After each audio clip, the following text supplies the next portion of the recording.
This is why you died. Hello, everybody, and welcome back to This Is Why You Died, the horror show that's a symphony of screams and a ballet of blood, orchestrated and choreographed by myself, Sir Ian Dangerous, aka your Uncle Frank, and my fellow maestros of murderous mayhem, Dan March of Madness and Ryan Ross Live. Thank you very much, ladies and gentlemen. Gentlemen, how are you doing today? Doing well. I'm still reeling from the fact that we were just singing songs in the extended edition, frankly. Oh, I gotta, yes. switch gears. That's right. For you patrons, we do have an extended edition of this show where we get the pre-show and the post-show, and some wacky stuff does occur there. We're still recovering from our wackiness. We had a roller coaster one today. It was. There were some emotional moments, too. There was like, yeah. Dude, we had tears. We had laughter. It was fine. Ryan cried. I sang. It was a madhouse on there. But if this is your first time joining the show, none of those things are live.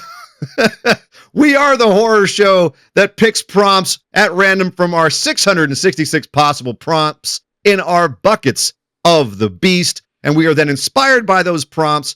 And then we come and we watch a macabre selection, a movie of a macabre nature. And then we come back here and discuss it for all of you lovely, horrible people. So today we are going to discuss one that I chose using a prompt that I selected, which I will discuss in a second. But first, I want to talk about kind of an elephant in the room here, and that was that our last episode was on Guillermo del Toro's Frankenstein. And if you're finding us because of that, hello. But that was we are getting a lot of traction on the socials with that one. That's hitting hard, boys. I don't know. Have you guys seen anything that you found hilarious in our comments from that show? I am loving all the people coming in and arguing who the movie is for, because we put out that clip about who the movie was for, and frankly, I was like, this movie's for everybody. This is a great movie, and there are all these people who are like, this movie's for Gothic fans. This movie is for only these specific people. This movie's for me and nobody else. And I'm loving just seeing the silliness. That got mad at us for who said it was for everyone, yet must have not watched all the way through to hear you say that it's a movie for everyone. But yeah, I did suggest to him that he listen to the whole show, as and we do clarify. Did you see his long response to what I said? Oh, yes, no. I tuned out by that point. It was nah. Nah. Well, you can't please everybody, especially on the interwebs. But that being said, that's okay. We're still chugging along. And actually, boys, we were discussing this off air. I think I might as well make a point of talking about it on the show. There's so much more about that movie that we all have to say and discuss. I've now seen it a third time. Wow. And I found even more stuff in it, more details, more little stuff that Guillermo threw in there.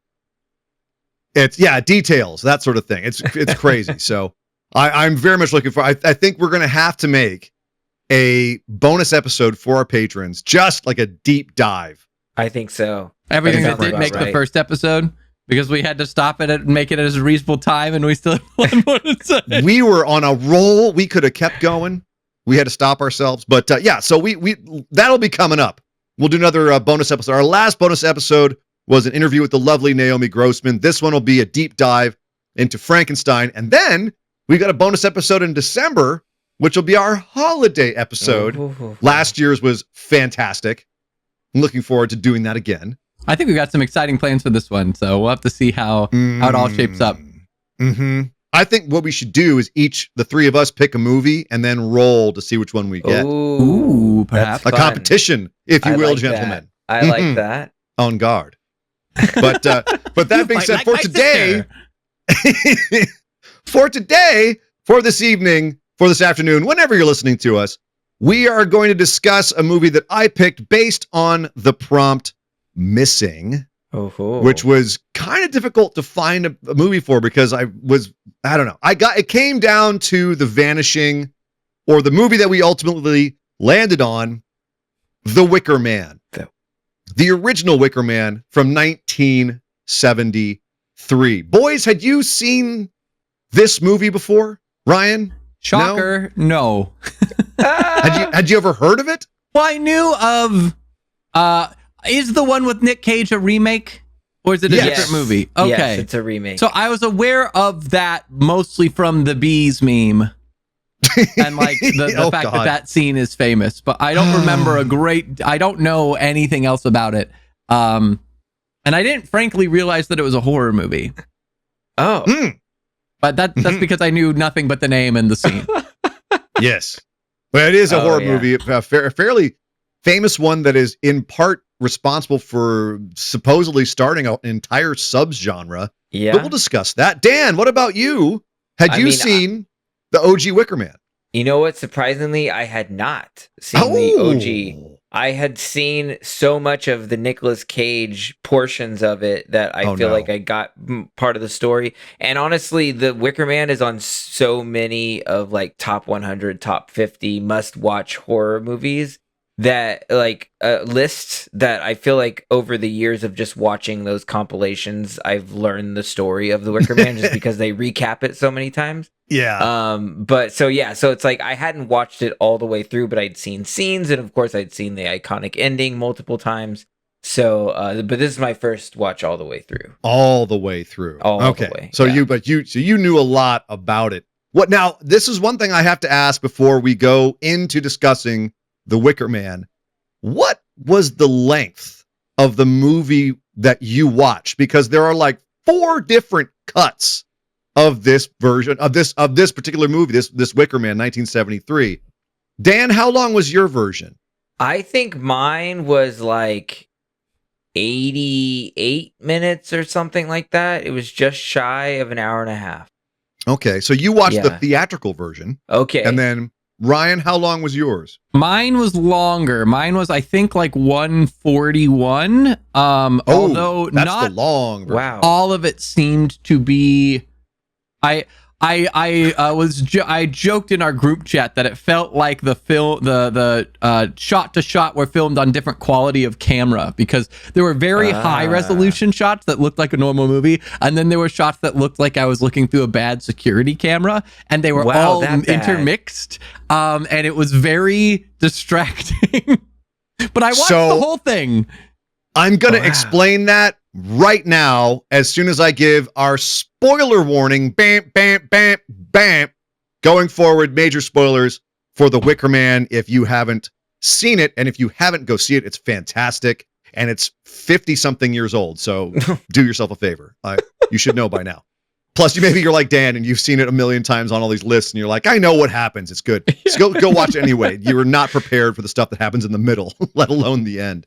But the reason why there's different lengths is because there was the original theatrical cut, and when they went back, when Robin Hardy, the director, and Anthony Schaefer, the writer, went back to try to restore the movie and get the longer cut that they had initially wanted to do, they found that they couldn't find the footage. It had been lost or destroyed. Oof. When they had first sent the film to the US, they sent a copy of it to Roger Corman, legendary producer Roger Corman, and they asked him, hey, what do we need to do to make this sellable in the US? And he said, cut out about 10 minutes. Mm-hmm. And so they did. But Roger Corman still had the VHS cassette that they had sent him, and it was the only copy that still had those extra 10 minutes. Wow. That's So hilarious. Ryan, you were watching basically restored VHS, like upscaled VHS stuff. And it's all in the beginning. It's all right at the beginning of the movie that you mostly see it. Well, it's there's some interspersed throughout. There's one scene halfway or about a third of the way through, and they also switch around some of the timing of things. Mm-hmm. So there's all the stuff at the beginning. So Dan, what you missed was at the beginning. You just saw him flying to the island, right? Yeah. So what happens before that in the full cut? There's a complete cut, which is like every piece of footage they have, which is 99 minutes, 110 minutes, or something like that, or 100 minutes. Excuse me. There's the final cut, which is that cut down a little bit to be not quite as redundant. But the version that Ryan and I watched is the one with all the footage, and it's got all of this stuff at the beginning on the mainland. where Ryan, help me out here. Like the cop's friends are making fun of him. Yeah, and he gets the letter at the station and he's reading it like, oh, I got this letter from this island, and there's this it says that this girl's gone missing, and I should go check this out. And he's like, well, you're like, good luck to you. Like they have this whole conversation. And they mock him and his fiance. They're like, oh yeah, he's never banged her yet. Like they just grind it in. He's a virgin. He's a virgin. He's an uptight Christian. You know, so it is a little bit redundant, but it's kind of funny too. Got it. That's funny. But they really set up the ending pretty much a lot more. But they also telegraph it a lot more by doing that. But Ryan, you hit on it. There's another scene. The first thing is that in the original cut, Britt Eklund does her famous horny dance the first night he's there, right? Oh, yeah. Yes. Okay. Yeah. So in the director's cut / full cut, she does the dance on the second night. Oh. And the first night, he sees Christopher Lee bringing a young boy to like under her window. And Christopher Lee's basically like, they do like this ritualistic thing where Christopher Lee's like, I've brought the boy. He has come, oh Venus. What does he even say? He calls her Aphrodite. He says like, I brought an offering to Aphrodite. What? Like, it's a very, and he like sees this all from his window. And then the boy passes through the hotel and all of the other people in the hotel watch him go. And then they sing and look at the ceiling while they're banging. It's a very awkward scene. They do. They don't just sing. They sing like a folk song that's basically like, it's almost go slow, like dude. Crosby, Stills, and Nash level song. Wow. Yeah. Oh, it's like a folk song, but they're literally singing in the lyrics. They're like, okay, bang her slowly, take your time. And it's like, it's a beautiful sounding song. And so you listen to the lyrics.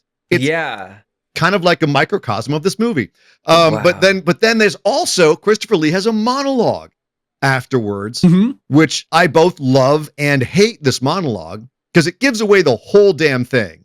But it's also really cool where he's like, I don't respect any man who kneels to the idol of another, something like that. And it's just, and he talks about animals and how animals are that's right. Yes. About how they're like essentially untainted by I wish I watched this one. And but then there's all these weird cuts of like snails crawling over each other. Like it's a very strange sequence. Yeah. Is the orgy it's all interspersed? Is the orgy in the regular cut? The like outside park orgy? Because the outside park that's in the regular cut. Okay, because that was also very low quality and also like freezed at one point. Yeah, like, they had like a weird, really funky stuff. I hate it like when movies do like weird cuts that make it seem like the movie's broken. I hate that. Right. It was like they shot, like they wanted to do it slow motion, but they shot it at full speed. So they're like, we'll just do it 10 frames a second. Yeah, no problem. Oh God, it's so bad. Yeah. Anyway, it's weird. It's kind of dreamlike. And so you're like, wait, is this really happening? Oh no, it is really happening. He's freaked out by it. And it's also, as Ryan said, like the juxtaposition is super weird. Where there's like, you know, the sounds of Britt Eklund teaching a young boy how to have sex, and like they're singing this beautiful folk song, like, "Do take your time, put it in softly," and then outside there's snails fucking, and Christopher Lee's looking up the window like, "I hate Christians." It's it's a weird moment in a very weird movie. I described to Sasha, I was like, this feels like a movie that, like, if I were to describe what I think hippies would make a movie about, like, this movie feels like it was made by people who are high, and I don't feel high enough to be watching it. But yet, it's very coherent in a lot of ways, too. Like, the script is tight for the most part. I think that the version we watched, Ryan, is a little looser. I think that they kind of get a little bit indulgent in what they put back in, which is why they tightened it back up for the true final cut. But I think that that's definitely, like, there's a lot of weird shit in this movie, and I think intentionally so. But I agree with you about the hippie thing, man. It's absolutely, like, I think winkingly talking shit about the hippies. But that's actually a question I want to get into. Now that everyone who hasn't seen the movie and is listening to us is like, what the fuck is this movie that they're talking about? If you haven't seen it, it's about oh my God. It's about a policeman from the mainland, Scotland, who gets a letter about a missing girl on this. By the way, if you look at the Hebrides, that is like butt fuck nowhere. Oh, really? In the world, not just like, it's not like saying, oh, it's like the deep south or like deep in the Adirondacks. It's like the other side of the fucking world. It's out in the middle of nowhere. So she's on an island in this, like, bunch of townsfolk on this tiny island in the middle of nowhere. And this cop goes out there and is like, well, I'm going to find this missing girl. And basically from day one is just fucked with by the islanders who are all pagans. They've all reverted to like pre-Celtic or like Celtic paganism, pre-Christian paganism. And it's very entertaining how they fuck with him, I must say. But all right, so this is the thing I wanted to ask. Who are they mocking in this movie? Are they mocking pagans? Are pagans really the bad guys? Or are they mocking the Christian cop who's so Christian, so pious that he's almost hilarious in how kind of silly he is? And ultimately he is called the fool. What do you guys think? Dan, who are they making fun of here? I mean, I personally took it as that they were making fun of Christians and the foolishness of believing in an organized religion and not being connected to the earth and to people and to being so closed off. That's immediately what jumped out at me. So you take the side of the pagans in this? Correct. Yes, I would. I would take the side of the pagans in this. And again, this is another movie that brings religion into it. But as we said in The Exorcist, like, I grew up in a very religious environment. And so of going to school and seeing it so often. So like, I feel like it is mocking and putting religious people, Christians, into this sort of corner of like, you're so blind to what's around you. Look at how obvious it can be, but you're still so blind to it. And now you're the fool that's being like toyed with until it's your demise, essentially, is how I took it. Is that what you saw, Ryan? Did you see that the pagans were the ones in the right here, or? I honestly, this is just, I didn't really feel like it was discriminate in who it made fun of. It seemed to me to be more of a takedown of like religion as a concept, in the sense that like Christopher Lee, right, is really like one of the only, the islanders are in on the whole thing. They're messing with the cop for this ceremony. That's the big reveal at the end. But Christopher Lee is really the only one who like has what's essentially a unguarded conversation with the main cop. And even then, he kind of hints at like, look, like my grandpa founded the island. We were trying to get this thing done. We used religion and it worked and we've stuck with it. And now we're here. And like, he commits to it, but he kind of in tongue in cheek is kind of like, look, I get that it's not what you think is valid, but like it works. And so we keep it. And how different is it from Christianity? And the guy's like, well, Christianity's the thing. But ultimately, I feel like it's kind of just this commentary that like all the religious stuff is pretty performative. And the Christian becomes kind of the straight man in the scenario. But ultimately, we get a lot of highlights of like all these ceremonies that they're doing and all these different like things that he considers barbaric that he's witnessing. And Christopher Lee's kind of like, but what works. And like, I feel like that's kind of a takedown of both. I 100% agree with you, Ryan, actually. I think that because Dan, one of the things I thought was fascinating about this movie was how they very intentionally juxtapose the ritualism of Christianity, right? The eat of the bread. This is my body. Drink of this wine. It's my blood, which is very human sacrificey, isn't it? And it's, even though it's ritualistic and made kind of more sanitized, it's still the basic idea. And you show them doing all that stuff in Christianity, and then you juxtapose that with these pagans who are literally doing human sacrifices. How different is it? I mean, Christopher Lee even says to him, virgin birth. Do you think that's so far-fetched? Wasn't Jesus a virgin birth?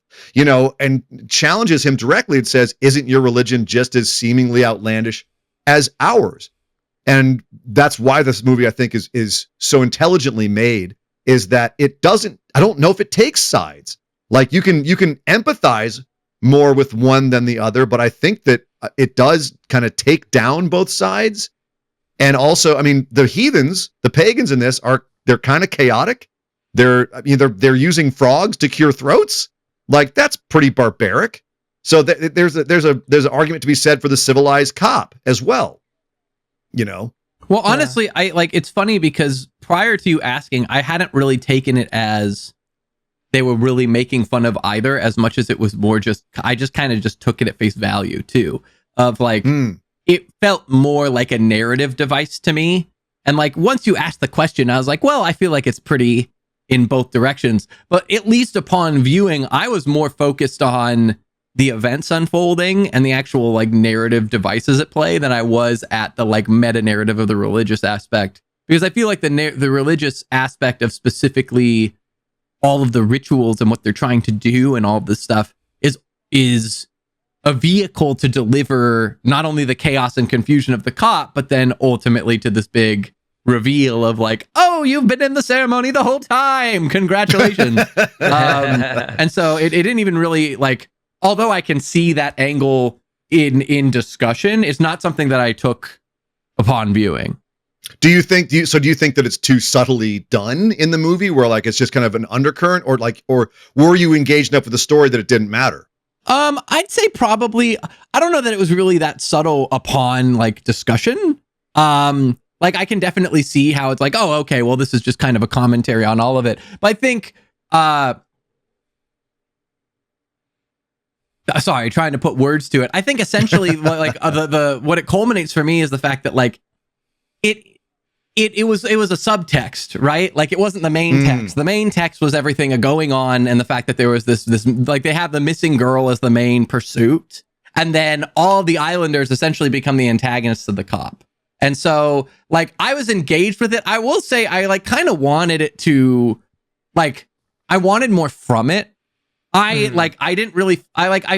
got the islanders were very uncomfortable in the way that they interacted with him. It was clear that they were messing with him, but he's also such a straight man in this movie, almost to the point of like comedically like, all of you are liars and you should be brought to justice, and I'm going to bring down the wrath of God upon you, you barbaric people, that it almost felt like a little slapstick at times.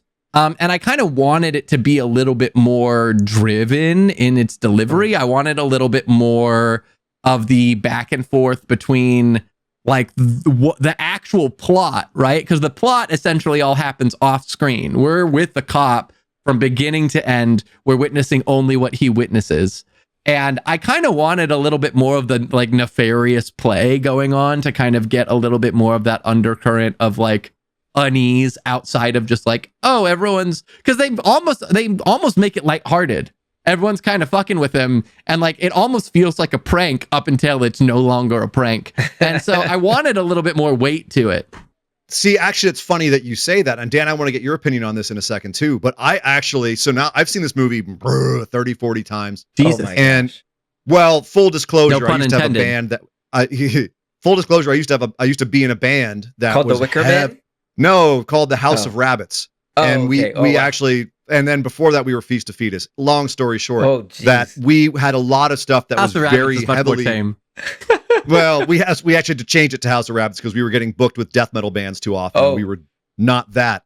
But that's a whole tangent. We'll get into that on an extended edition. I'm gonna sometime. jump on that tangent real quick, Dan. They wore hair masks. They wore rabbit masks. We had a whole stage show at one point that was based very heavily on the Wicker Man, where everyone wore different animal masks. Oh, that's cool. In a similar way, and when it was very kind of folky and about a village where everyone's in each other's business. But so I'm a enormous fan of this movie, and it's heavily influenced my life a lot. I mean, I've got a Watership Down hair tattoo. I mean, wow. What do you want from me? But that being said, I've seen it enough now where, Ryan, what you're describing is actually the joy I get from this movie. Really? And the tone switch, where it goes from being what I feel is a comedy. I had so much fun with the first half of this movie. Every time the townsfolk fuck with this guy, I cackle. And his responses are so funny. You're all liars. You're all filthy little liars. How dare you? And you're the biggest liar of them all, to the school marm. It's hilarious. It's so funny. He's such an uptight prude, and him like crying and sweating while Britt Eklund is dancing naked in the room next to him is hilarious. It's hilarious. Dan, did you find this movie funny at all, or were you just kind of like absorbing it as you were watching it? No, I think I'm the same with you. Is like I found it like to be pretty funny, the juxtaposition of different things. Like I really found, I can't remember the line exactly, but it was just like he walked into that classroom and they're like, and then the boy's penis, and he's just like, what are you teaching in this school? Represents the penis. You what? The tree represents the penis. That whole like line, and it's just these little kids. They're like, yeah, the penis. Yeah, you just like see his bloomers go all the way up his butt crack. He's just, my daughters. Yeah. Oh my god. You know, like how Ryan was saying, like, or I think you mentioned it too, is like, is this like, did the narrative capture you, or did you feel like it was like, you know, what, I forget how you put the question, but I was just thinking like it feels like a vehicle to discuss these things. And there's a movie recently, not that this has any you know, significance on it. Now let's go. But there's a movie, Heretic. Have you seen Heretic? Oh yeah, Hugh Grant. I haven't seen it, but I know what you're talking about. Where he's he's challenging the religions. It's intentionally he's challenging the religions, yeah. and like it's you know, it's Mormons come in, these two Mormon girls, and he like questions them in this house, and it's very like small situation that grows bigger, but bigger ideas. And it's more like the movie, like the setting gets tense, but it's more like the movie is a vehicle to discuss religion and these different aspects. And like as you said, there's a lot of like comedic elements to this and a lot of things that they do, but it's almost like these situations are there to carry from one conversation to the next, to really kind of talk about and make fun of or satire religion, organized religion, you know, beliefs in general. You know, both sides. I mean, I could definitely see how you see both sides, that it's kind of commenting on paganism and, you know, Christianity. But I mean, I really lean towards them, like really kind of poking fun at and also making a commentary on organized religion such as Christianity.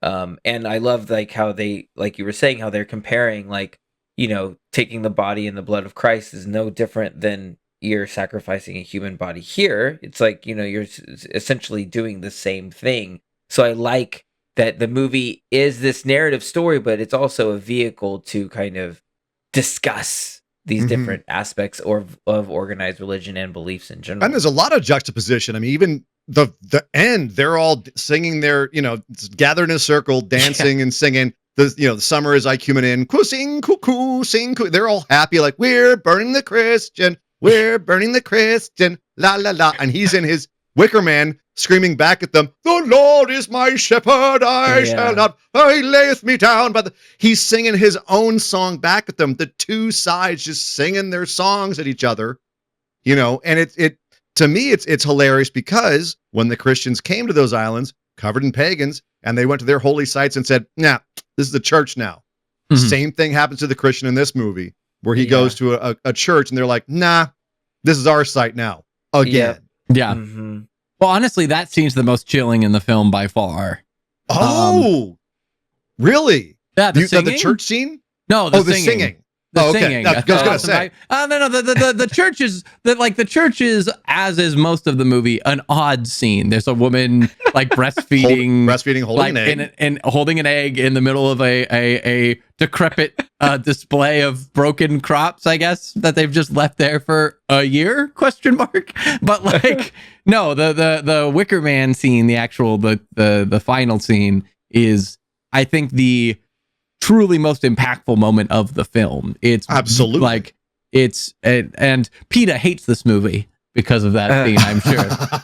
But like that, but also like Christopher Lee, both in that scene and in general, I wanted so much more Christopher Lee. Like, Christopher Lee makes this movie, and I think is one of the most redeeming qualities of this movie, frankly, is Christopher Lee, because he's by far the most naturalistic character in terms of like feeling like an actual person. He seems to fit right in and is believable, and also has this charisma of being like the Lord of the Island, while still being like, oh yeah, I'm gonna sing a song, we burned a man, and like he sells it.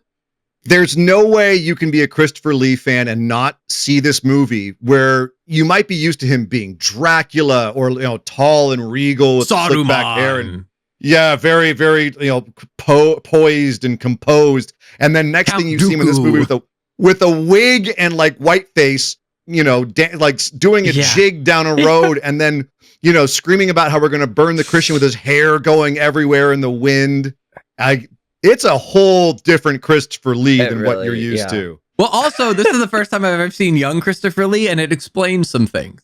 Like, I'm like, oh, yes, I understand. But this isn't even young Christopher Lee. This is like 20 years into his career, Christopher Lee. I mean, yes, but young compared to the man who's only seen him as Saruman, Count Dooku, and other old man roles, right? Fair enough. Fair enough. I've only ever known Grandpa Lee. Like Grandpa Lee. So this movie is actually largely exists in part because of Christopher Lee. He wanted to make this movie. He actually wanted to break out from doing Hammer horror films and do something more esoteric. And he was the one who talked to the writer and the director, like, hey, what if we did a movie that was, still horror, but much more intelligent, much more thought-provoking. Mm-hmm. And to his dying day, he said this was the favorite movie that he ever did. His favorite character he ever played was Jinnah in the movie of the same name. But this movie was his favorite movie he was ever in. And he said it would have been even more so if they could have found all the footage that was missing. He said that they cut out some stuff that was his favorite stuff with him in it. So Ryan, there may be some Christopher Lee. That Christopher Lee you wanted might be on, he said it was in one of the pylons of the M4. So it's somewhere, he to his dying day, he said it's in an unlabeled can somewhere. Who knows where it is, but he's convinced it's out there, but he wanted to find it. Can you imagine in like 2050, they're like, unearthed footage of Christopher Lee from 1973 or whatever. Stop it. I can only get so erect. That would be amazing. I would love to see more footage of the Wicker Man. But that's the thing. He's amazing in this movie. He's hilarious and terrifying. And as you say, he absolutely is. Especially once you meet him and all the way to the end, he's the core of this movie. And you consider how stern and how great, what is his name? Edward Woodward, I believe, is his name, who plays the cop. The police, yeah. You're Edward, right. I was correct. Edward Woodward. He's great, and he's a great actor. Christopher Lee blows him out of the water and is so committed in this. Yeah. It's fantastic to watch. But Ryan, I want to talk to you about real quick, and Dan, I need you. And actually, I'm going to have Dan. You say this first. Is this a horror movie? Is that ending scene chilling enough? Ryan called it chilling. Ooh. Is it chilling enough? Is it still hold up as being fucked up enough to be a horror movie, or is this just a drama? Man, this is a really hard. This is a tough question because I've known that ending for as long as I can remember. Like, it's such a classic movie, and because they say this is like the granddaddy of folk horror, and it sets there's so many other movies, so many horror movies I see in this. When I was watching, I was like, oh, there's that movie, there's Midsummer, there's blah, blah, blah. That it's like, does it hold up? Did it still did it frighten me? Did it scare me? Did it move me? Unfortunately, no, because I knew it so much. But if I could step back, I think it does come out of nowhere. I mean, it is a shock to then suddenly they're just like celebrating the murder of this guy who you've been thinking would like solve this mystery. I think I would say yes, only because it has inspired so much other horror that it's like without The Wicker Man, you wouldn't have all these other movies that have now come because of what it did. So yes, it didn't shock me personally because I known the ending for so long. But I think taking a step back, I would think that it does. That's a great basis to ask Ryan the question, because Ryan went in with no knowledge of it. What did you think, Ryan? Was that ending horrific to you? Yes, I think, like I said, I think it's the most chilling scene in the movie. I do think it stands up as a horror movie, and I think, Dan, you put it very succinctly when you were like, you mentioned Midsommar. Both Sasha and I commented that this is basically a 70s Midsommar. Like, it's the same premise, it's the same plot. It's the same. What do you mean? Midsommar is a modern Wicker Man. Well, yes, but my point is, like, interchange it however much you want. My point is, I'm not saying like I'm not reordering anything. What I'm saying is that the plot and the basis of the story is essentially the same, and Midsommar is a modern version of the Wicker Man, and the Wicker Man is a 70s version of Midsommar. And like, essentially, they are the other. They are, yes, one came before the other. But my point is that the plots are like the plot and the premise is essentially the same thing, and they're just telling the same story in two different ways. And obviously Midsommar probably pulled a great deal from this movie, but I do think, I will say, we were both able to see the ending coming the minute he went and got the book. The minute that he opens up the book and is like, oh, they do these things with the horse and the fool. And yeah, they'll explain it all in the library. Yeah, absolutely. Oh yeah. Well, Sasha literally said out loud, oh, they're like, is he going to end up being the fool? And I was like, that'd be cool. And then lo and behold, like, what do you know? It's right there. It was the plan all along. Yes. And so, like, do I think it's the most like adept horror movie? No. Do I think that it's a horror movie? Yes, especially for its time. Yeah, absolutely. I mean, I think freaked the hell out of you people. say, I think what you said is like, the point is that if you go back to that time period, had another movie done something like that? Precisely. So and I don't think it had, let alone the fact that I think that, especially when we're looking at this time frame, right? Horror wasn't at the point yet where we were like, we had such, like, horror tended to be kind of lighter than it is today. We go a lot heavier on like the scary stuff now, and we can get away with a lot more in terms of like gore and violence and stuff than we could back then, generally, outside of Ian will point out like a lot of like Italian and whatever, like stuff that was pushing the boundaries. But like general release stuff tended to be like, we look at Psycho, right? And Psycho has like 2 violent scenes and is a lot of talking. Wicker Man, I think, leans more in that direction in terms of like, there is horror elements and there's a lot of discomfort that I think is essentially that era's adaptation of horror concepts. But I also think that at that point, we weren't doing a lot of artsy horror. We weren't doing a lot of like elevated, like metaphoric, like let's have a meta narrative within the horror outside of like, we've talked about Texas Chainsaw Massacre kind of being an insert for like the American family and stuff. But even then, that's more of like a zeitgeist commentary of like a specific niche era than like a broader, let's talk about all of religion thing.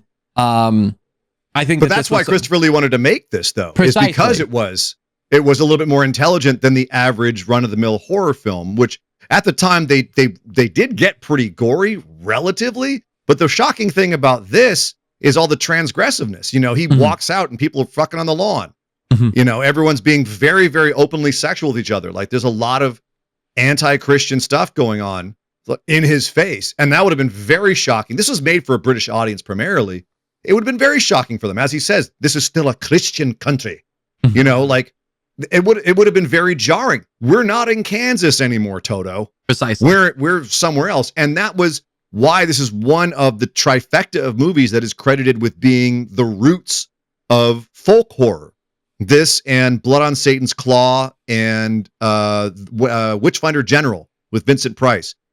And that's the idea being that you're taken out of modernity and you see someone from society interacting with people or a society that is from the past, from old times, whether that be through stories or whether that be through their rituals or whatever. But there's always going to be some sort of conflict between modernity and ideas of the past. And this is one of the best examples of it from top to bottom. It's just a conflict between ancient rituals and modern rituals. Just very clearly laid out, like almost black and white. Like you said, Ryan, I agree with you. It's kind of rudimentary, but that's because this was the beginning of it. This was the first time they really tried it. And it's a pretty damn good attempt for the first time. I don't know if many people have even got close to this most of the times it's tried.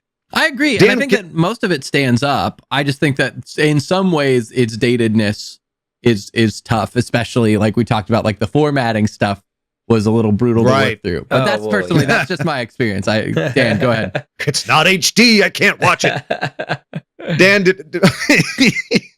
Dan, what other folk horror movies have you watched? Can you think of any other ones? Like, you've seen like The Witch and obviously Midsommar? So I've seen The Witch, Midsommar, of course, which there's so much that Midsommar took from this movie. Like Ryan was saying, it was just like, I was like, man, this is like, he was just like, I like this, I like that, I like this, I like that. There's my movie.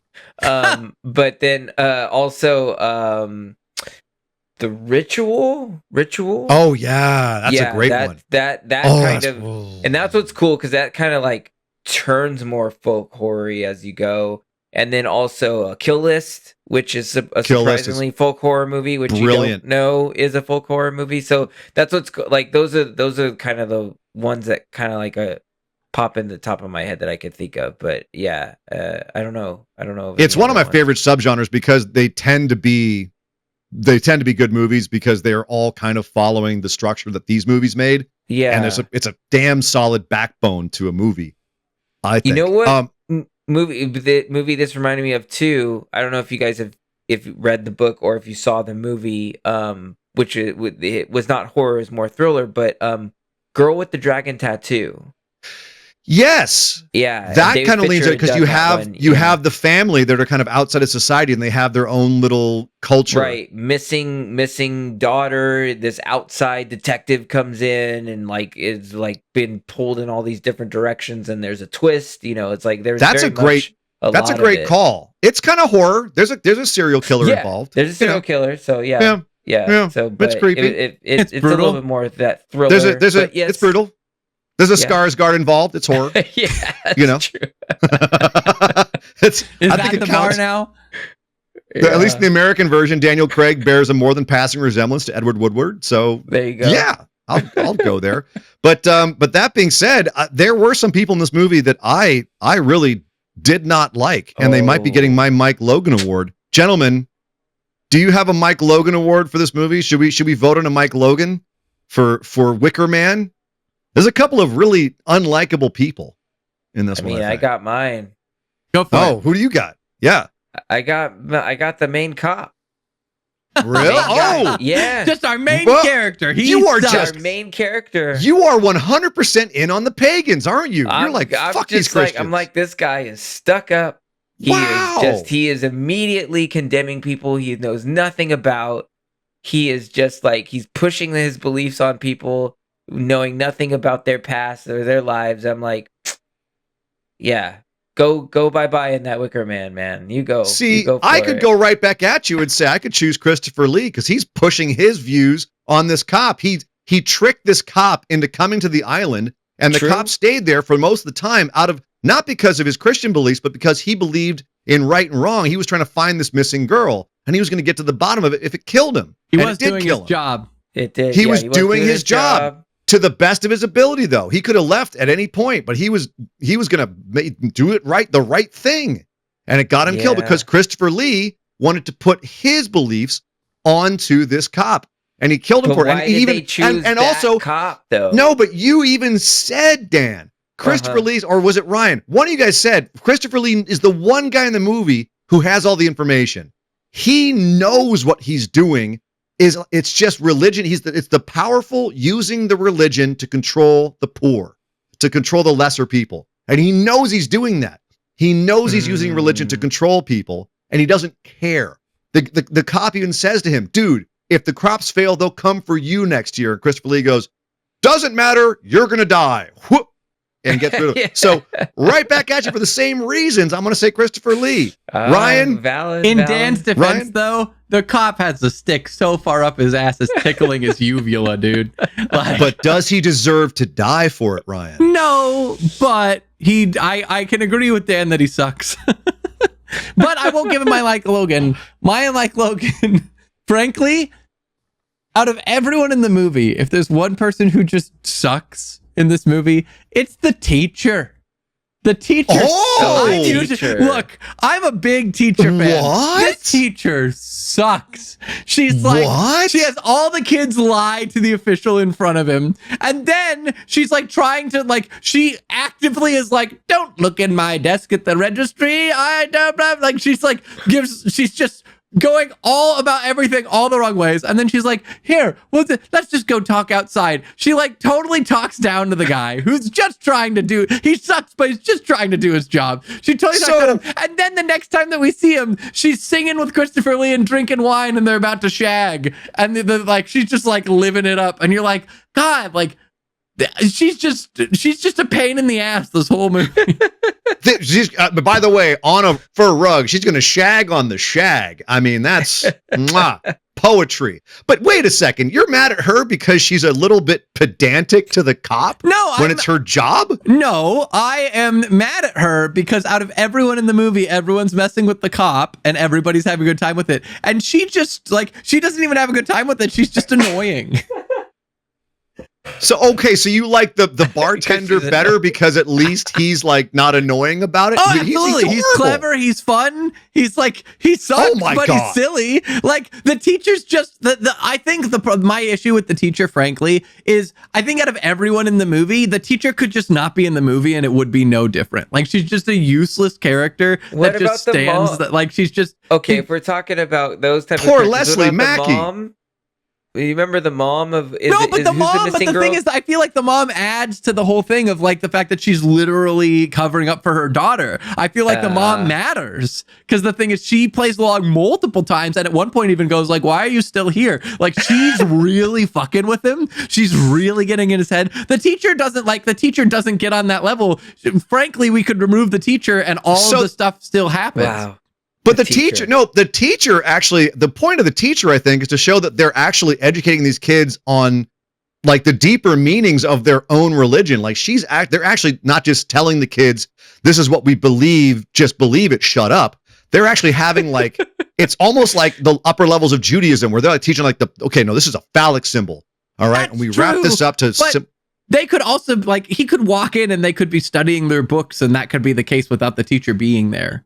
Like, I genuinely feel like there's no purpose to the teacher in this movie. Got it for the teacher. It's because you're teacher biased. It's because I'm super teacher biased. You're teacher biased, and you're mad. Your mom, teachers, though. I'm super teacher biased, and this teacher sucks. She's useless. That's why you're mad at her. You're like, how dare? She is a useless character. Succeed. She's a bad teacher. She's frankly a bad person, and she doesn't do anything of value. Wow. You know what, Ryan? One day on this show, we will watch The Faculty, and I'm going to watch your head explode. Oh, no. When it comes to bad teachers. All right, so that's our Mike Logan Award. Let's time the name of the show. This is Why You Died. There is only one person that died in this movie, and this is basically, I think, honestly, I'm going to take a step back here, actually, before I announce this, because this is basically an hour and a half.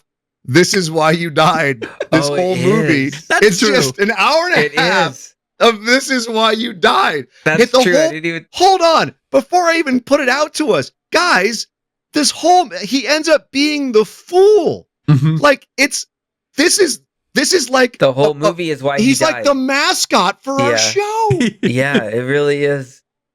He's given every chance to walk away. Every chance. They did mess with the plane, though. The one time he does try and leave. But at that point, he could have. The thing is, he could have left before then. And like, technically, we don't know when they messed with the plane, right? We don't know. But also, no, Dan, they mess with the plane, and he goes to take a nap, and they put the hand of glory on his bed, and they go, just sleep, sleep for the next 3 hours, and you'll be fine. If you make it past sunset, you'll be fine. And he goes, nope, hand of glory, absolutely not. I'm gonna hit the stupid innkeeper in the head and take his costume and I'm gonna mess him all up. This is why you died. True. That's true. You could have just taken a nap, bro.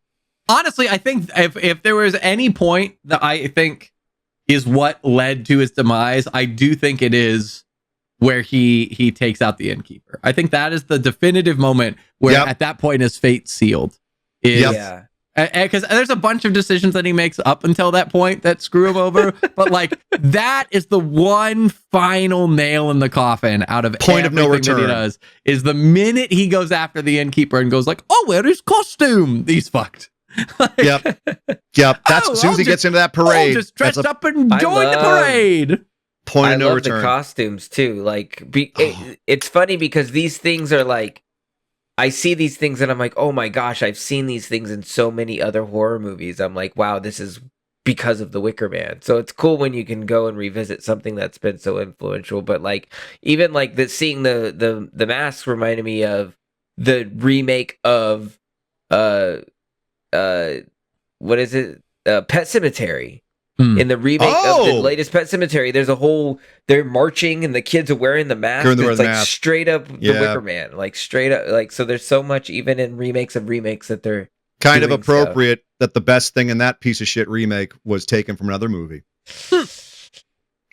But that I couldn't stand that remake, Dan. I'm sorry, but the original is so fucking perfect. Great.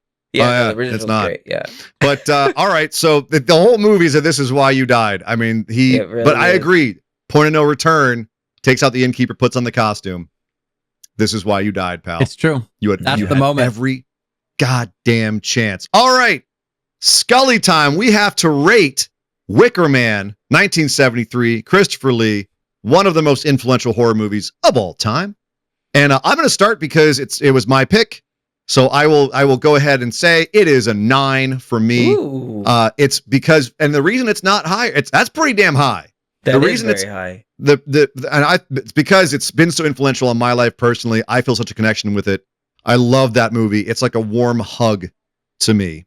But it doesn't go any higher for me because it is, at the end of the day, I kind of have to agree. It's just not that horrific.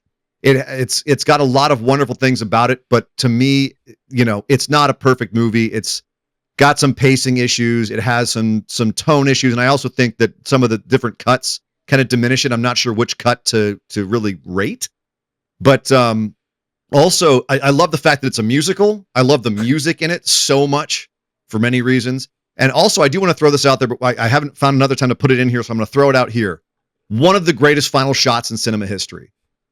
The last shot of this movie is a fucking masterpiece.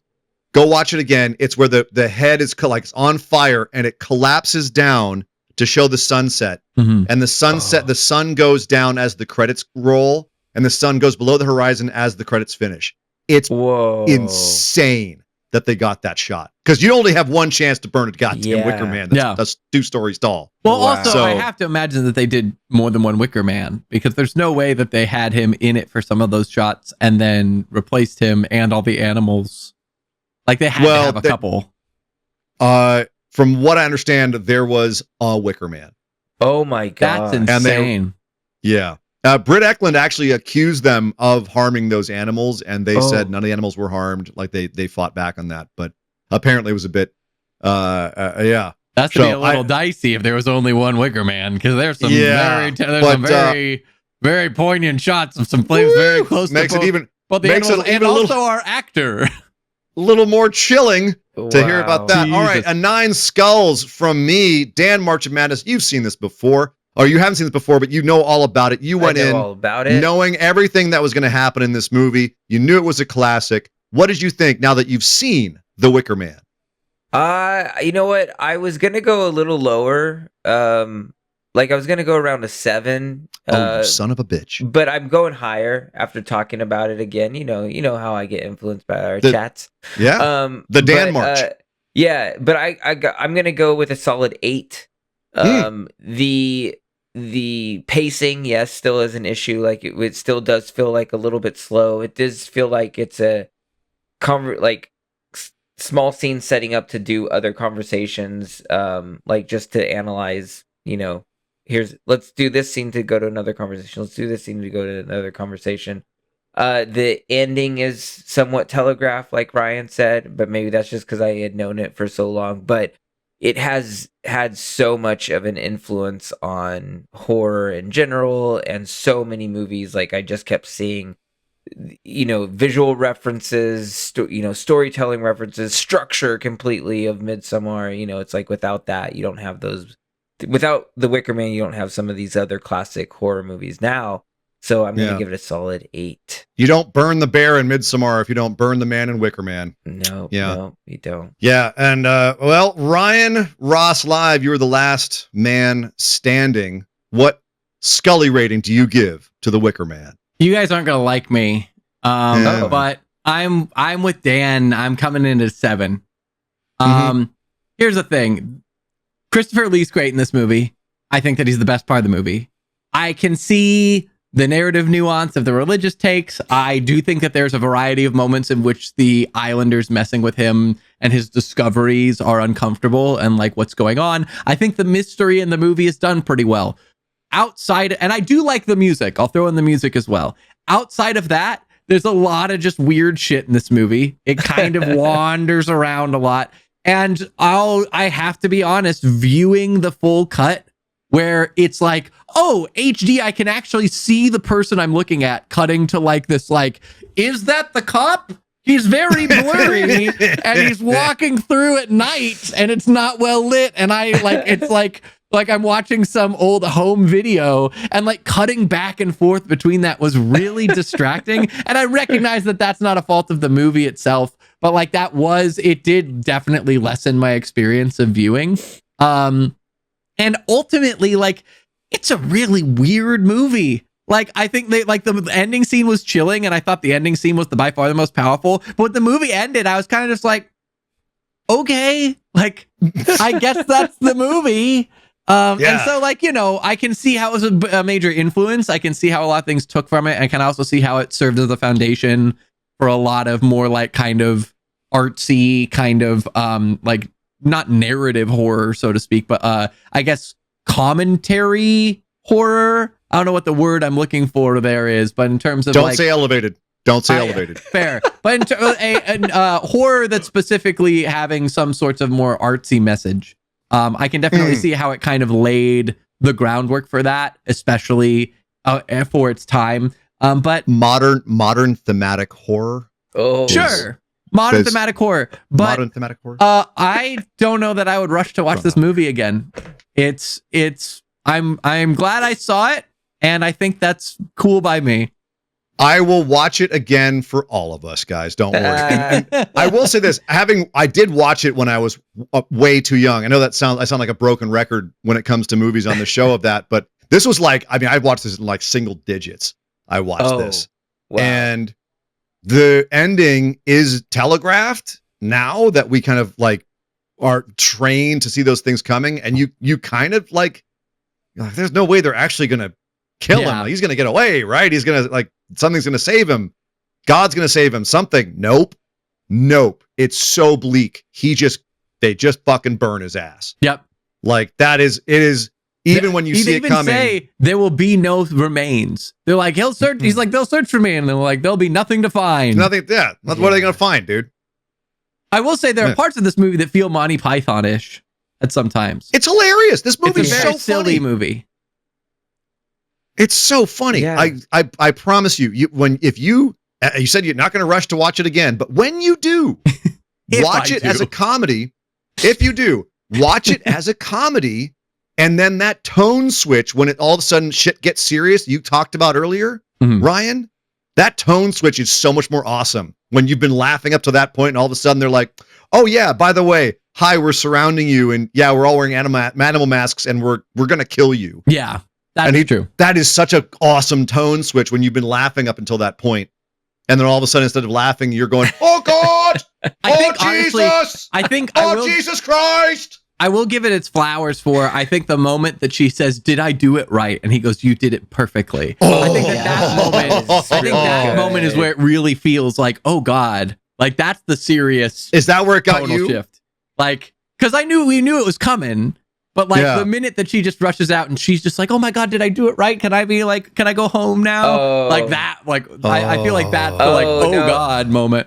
Good point. I love that reveal, but the way that she delivered her first line to him kind of gave it away to me when she was like, "Oh my God, sir, I hate it here. You got to get me out of here." Yeah, she's like an intentionally bad actress. Yeah, I was like, that was really bad. She's like supposed to be what, like 14 or something? Yeah, which is kind of realistic, but he's too in the moment to hear it. And notice, see, that's again like it's stating like he's so blinded by his own thinking and his own belief that he can't literally see that she is so bad acting to him of like, "Oh, I hate it here. You have to save me." And he's also like, "Yes, I will be your savior." He runs past all of the dudes with torches and they just kind of let him go. And then they're like, "Oh no, he's going to get her." Like, yeah.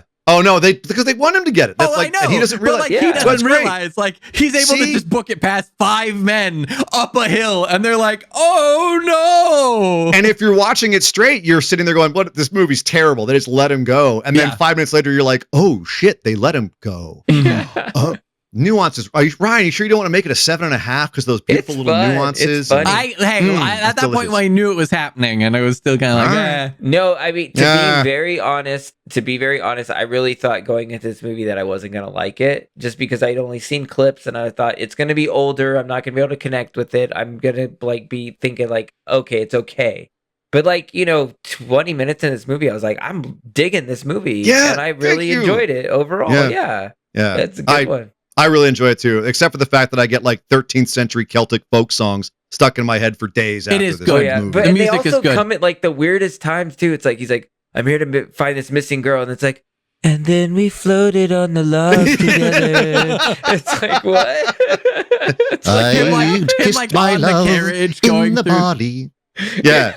I kissed my love in the barley, and the barley was my love. Yeah. We do average to an 8, which I think is a very fair score for this movie. Yeah. It could be a little higher. But what's unfair is that I am without a prompt. I have no prompt anymore. I have spent my prompt on the Wicker Man, like the pagans spend their seed on the fresh. And I'll go grab my bucket of the beast now. Oh my! But I'd like to talk about the prompts that you have. They spend their seed on the barley, and from that barley they grew a tree, and from that tree they grew a branch. We're already an all-male podcast. Do we have to go with the spreading seed angle? It's just we're letting go of the Wicker Man. We're letting go of the seed spreading. Bye, Britt Eklund. We'll see you next time. That scene as a kid, let me tell you. All right, so Dan, you are sitting on a prompt which we will discuss. Let's see. No, Dan, you're giving your prompt. Yeah, you're giving your prompt. I'm about to reveal. You're revealing Ryan. Sitting on mine. I have first. So next episode, we'll find out what I chose for first. Wow. But this episode, Dan reveals, and you pick a new one. I'm going to pick a new one right now. Let me reach into this skull, this open skull that I have here, and pick out a prompt. Is it of a Scottish police officer? How did you know?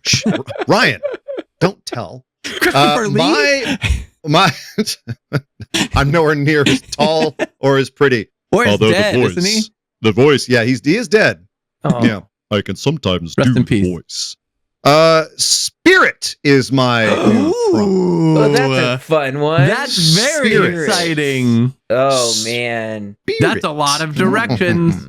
Yeah. We are heading into the holiday season. Spirit. Yeah, I can just tell you right now, I'm gonna do the Spirit Halloween movie. There it is. He got it. Yeah. Boom. About the actual store, the costume it's store. It's a real Spirit movie, Halloween. Ryan. Yeah. Kids go into a Spirit Halloween costume store after hours. It's a thing. Is this Spirit Halloween? What's the budget of this film? Probably sponsored by Spirit Halloween, so it's probably pretty expensive. It's probably not nothing. Actually, I might actually just. I was joking, but maybe now I'm not. Maybe I will pick Spirit Halloween. But we'll find out what I'm going to pick Halloween in 2 episodes. The movie. Ryan's looking it up. It made $81,000 at the box office. That is at the box office, but it was mostly being sold out of Spirit Halloween locations. So the actual gross may be significantly higher. Kind of like a straight to video, right? Only they went straight to Spirit. Oh, straight to Spirit. Wow. Straight to Spirit. Oh, man. About your store and sell it in your store. I mean, I see the angle there. I see what they were going for. I'm not mad at them. Dan, March of Madness. While Ryan researches, I gave Ryan too much information. I want to find the budget of this movie, but I think it's so small that it doesn't exist. All right, we'll say that for the act standard afterwards. We'll talk Spirit Halloween, but I'll keep going. I didn't mean to go down a rabbit hole. Down a hair hole. We're not those silly rabbits. Dan, March of Madness, what prompt are you sitting on, and what movie will we be discussing on the next episode of This Is Why You Died? The prompt I got was time, and I had known that if I got something that was time related, that I would be choosing one of 2 movies. It was down to 2, and I chose this one. What was the other movie? What was the no? The no is called Time Crimes, and the very literal. That doesn't sound like a horror movie. It sounds like a bad action movie. No, it is a horror movie though. It's pretty good. It sounds like something that they put as like a fake movie that like Kristen Bell, like if Kristen Bell was an actor in the movie. I think the translation into English probably isn't great. It's a Spanish movie, so it's in Spanish. So it's probably the translation in Spanish probably sounds cooler than like Time Crimes. Time Crimes. But the movie that we are going to watch has to do with some loops in time, and we are watching Triangle, 2009 Triangle, which I've only seen one time, and it keeps always popping up on like underrated horror movie lists every year. So that's what I kept in the back of my head, that if I had gotten a prompt that could fit this, I would want to revisit it. So we are going to be watching Triangle. Oh, Triangle from 2009, apparently. 2009. Ryan, do I even need to ask? Why would a time loop movie be called Triangle? I don't know also, either, but I'm trying to think of how a time loop movie can be a horror, because every time loop movie I can think of is either an action or a very deep drama. I've seen some time loop horrors. The Endless comes to mind, but I will say this. I'm curious. I have not seen Triangle. Ooh. I don't even know if I've heard of it. So that's fantastic. This is unusual. I'm all in. That's time loop horror. Let's freaking go. Well, boys, that sounds like a great plan for our next episode, watching 2009's Triangle. Thank you, Dan. Great suggestion. Boys, any last words before we head towards the theater exits? Any shout outs we want to do? Call out, social media? Nani? I mean, if they want to buy this really cool beanie that we're wearing, we got a lot of merch. You could go check us out at beacons.ai/TIWYD pod. That's where we have all of our links, so you can listen to us on whatever podcast device you like to. We're streaming on YouTube. We have a Patreon, and like I said, we have a store, and you can get one of these cool beanies that I am wearing. Yeah. I will never have it, but I aspire to Christopher Lee's hair. That is all. I'm not sure that was all his. That one part in this, I don't know. One part in the movie, it looked like a piece. It could be. I'm not saying. I don't know what he looked like young other than in this movie. So he had a good head of hair, but there was a couple times this movie I was like, is he Shatnering it up? What's going on? I don't know. But it was epic when that classic scene when he turns around and his hair is like a big halo around his head, mimicking the sun god. Beautiful stuff. But that was our review of The Wicker Man. Next week, stay tuned for 2009's Triangle, thanks to Dan March of Madness. But check us out, beacons.ai/TIWYD. We're on Patreon. And of course, we're now going to go into our extended edition, which is just for our patrons. So if you want to check it out, go sign up over on patreon.com. But for Ryan Ross Live, Dan March of Madness, I am Sir Ian Dangerous. We will see you next time right here on This is why you die.